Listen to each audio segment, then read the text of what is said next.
Bahado hindaro. Hello, agus fáidir go Facal Gàidhlig na seachán an thaim at Canntaireachd is an bic an céad agus rian an thaim na dheosú fachlan ma scha chosca cáilgah. Otro hí. Dé itir á deanú. Am si doch Canntaireachd len thaim amas an bic an céad agus rian sausa. Gaan je misseach dors jij Facal Gàidhlig na seachcin. Chan je Facal a sin ach fuam. Hindaro otro. Wel, mi ulip kiel aan een minute. Shoot tussen heli. Ah. Canntaireachd. Wel had de gárige Johnny Keelan is. Veel.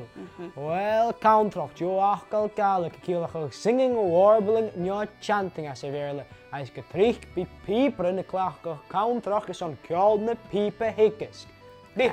Sin ceart agus hanna fuaman I cuairthach nótaigh iad a fíb. Shoot tussen Jim bic an Canntaireachd is niet een akkum. Mi fiach am said hum di horu harabam di mi mahet Gerahau.